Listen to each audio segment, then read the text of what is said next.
I roll a dice 50 times, and I want to find the relative frequency of the sum of the results. So column C here represents the roll number. So roll 1 means this is my first roll. I rolled a 4 for the first dice, a 2 for the second dice, and the sum is 6. Second roll, I rolled a 2, then a 6, and I got a sum of 8. So I do this 50 times. Okay, and these are my results.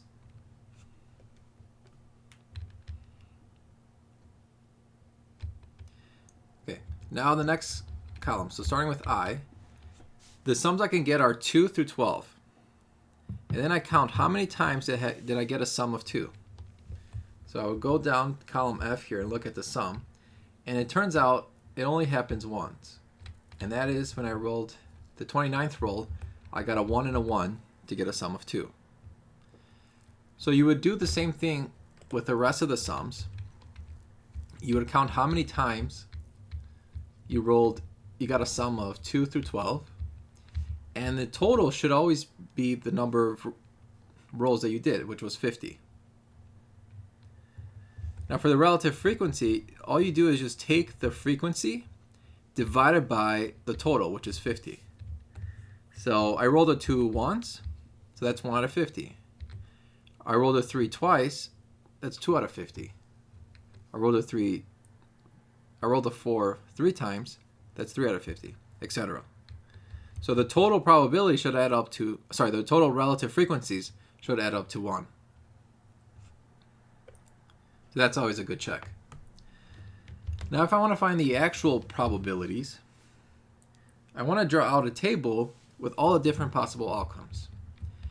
So let's say that this column here represents dice 1. Let's say this row represents dice 2. I combine them. So dice 1 and dice 2. This case will be 1 and 1. This one will be I roll a 2 and then a 1. This one will be I roll a 4 then a 5. So I grab all the different combinations, and there are 36 total.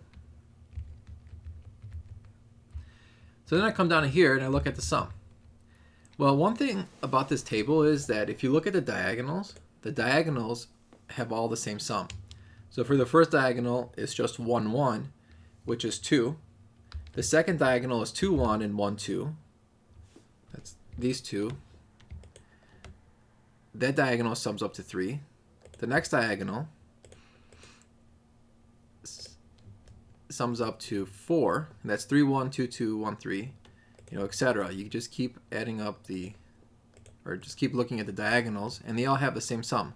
Like this one has sum 5. And a nice little, trick is, notice that this is the 4th row. So these all should add up to 5. This is the 5th row, so these should add up to 6. This is the 6th row, so they should add up to 7. So it's always one more. But then, now you move 1 over, so it should be 8. Okay.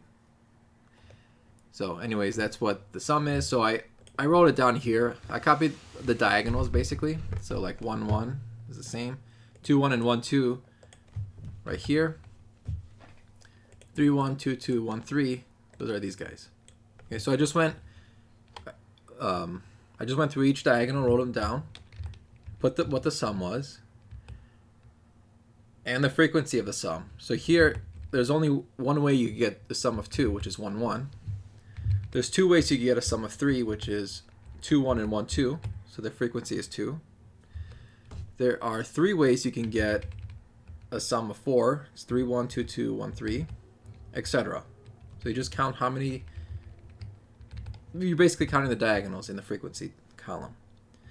And then for the probability of each sum, I just take the frequency divided by the sum.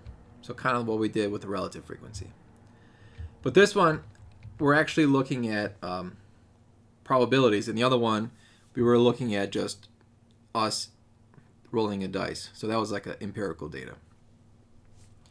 So when you look at each of the probabilities, the sum should add up to 1.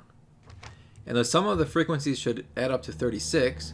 because there are a total of 36 combinations you can have.